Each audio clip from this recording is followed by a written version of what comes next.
Hey, welcome back everyone. So in the last video, I did a little demonstration on how to use ink washes to create a very simple landscape using atmospheric perspective. During that video, I mentioned that this can also be done in pencil, and I've been asked if I could demonstrate how to do that. So this week, we're actually going to do a similar landscape, but we're going to be doing it in pencil. So, few things that you're going to need. Obviously, you're going to need paper, and I'm using 80-pound medium paper that's nice and white. For my light values, I'm going to use an HB pencil. For my darker values, I'm going to go with a 6B, but you can use whatever you have. You can even do this with a single pencil. For blending, when you want to blend big areas, I would recommend that you use tissue. Don't use your fingers, because our fingers tend to put oil and mix it with the graphite and can cause a problem. So for big areas, I would recommend that you use tissues. For small areas, you can either use blending stumps, tortillions, which are very similar. These are hollow, these are not, but they're just basically rolled up paper. Or if you don't have those things available, you can just use good old-fashioned Q-tips. And then for erasing, you can either use kneaded erasers or the rubber erasers, and okay, some sort of a brush to clean away the stuff. Again, we want to like minimize putting any oil from our hands onto the paper. So, all right, so let's go ahead and get started. I'll begin this drawing by working on the sky and gradually building my way forward onto the tree that's going to be in the foreground. Using the HB pencil, I start putting in a little bit of graphite down, using mostly the side of the lead, and I'm trying to avoid scratching the paper. That'll make it easier to blend. Because this is such a large area, I'm going to be using the tissue paper to do the blending. I'm leaving little areas of white to indicate that there might be some clouds up in the sky, but I want to keep this entire layer very, very soft.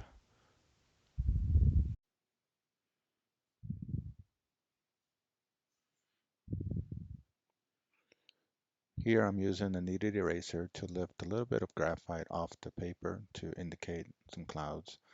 I also used it to soften up this lower edge that I felt was a little bit too harsh. So a kneaded eraser works by lifting graphite rather than rubbing, and I used a big brush to fan it away rather than using my hands. For the second layer, the distant mountains, still using the HB pencil, but I'm going to go just a tiny bit darker than the sky because I want to create contrast between the sky and the mountains. The most important part of this layer is that top edge. So rather than using the tissue, I decided to use a blending stump so that I can keep that edge, kind of sharp. And then the bottom is not as important because I'm going to fade that away anyways.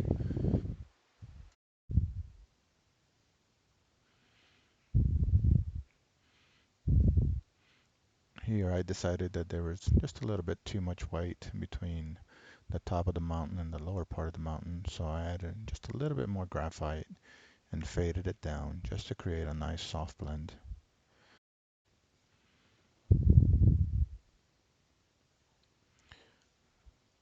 Once I was happy with the adjustments, I moved on to the next layer. In this layer, I'm still working with the HB, but it needed to be a little bit darker, so I just used a little bit more pressure. Again, the top part of the mountain or the hill is the important part, so I want to make sure that that edge stays relatively sharp, and then I'm going to start blending it down, fading it away.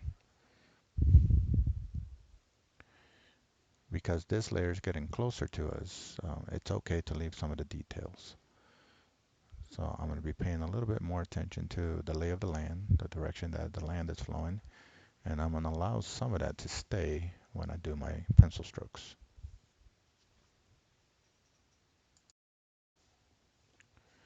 Once this layer is complete, I'm ready to move on to the foreground layer.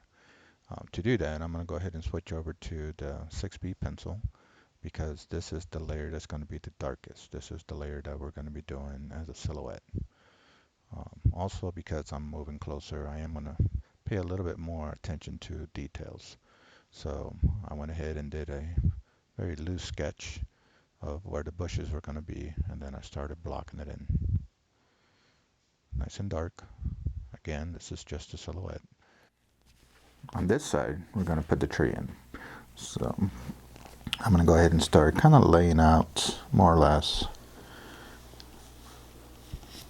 the trunk.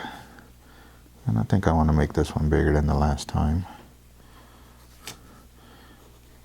Then the limbs.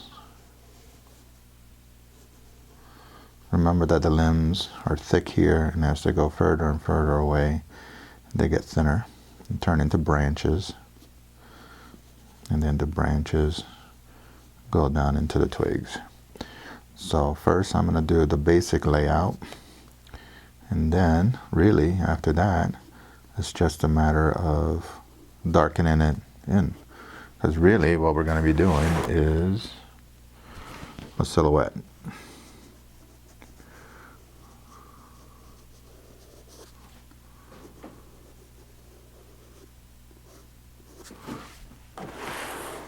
Now in later videos we can do one where we're actually doing details of a tree, but for this video it's really an exercise on value, so we're not going to spend a whole lot of time on details. I do want to make this tree very organic, so I want to make sure that I get the feeling when I look at this that the branches are growing naturally, and they're going in all different parts of the tree, not just the sides of the tree. So even though in the silhouette you won't be able to tell as much whether they're coming from the front or the back, I kind of want to show that in my initial drawing anyways.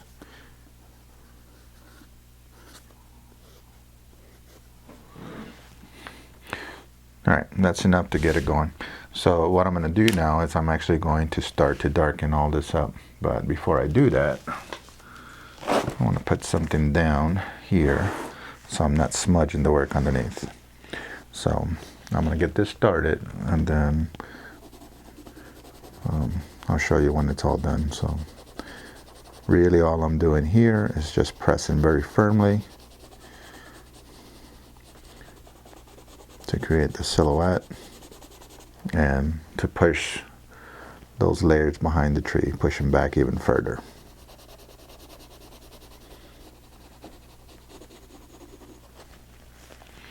So this is going to take a little while, so I'm going to continue working on this, and then I'll be back when it's all done.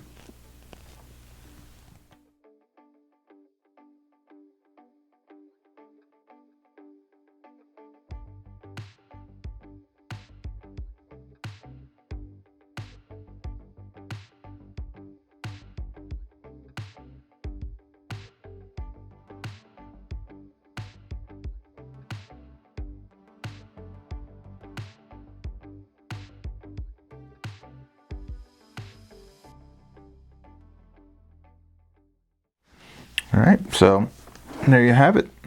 And the last thing that I'm going to do is just come in here and put in a little bit of land to finish this out, so the tree's not just floating around. So again, this is not an exact duplicate of the one that we did with the ink, but it kind of gives you an idea that you can get a very similar effect to what we did here using pencil and a few blending stuff.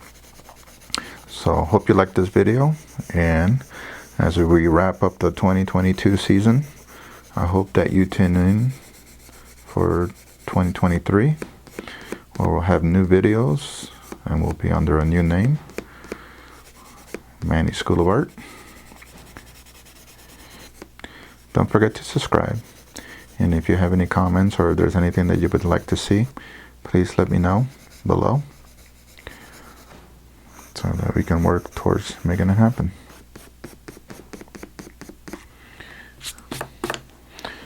All right. Thank you so much for watching, and I will see you next year.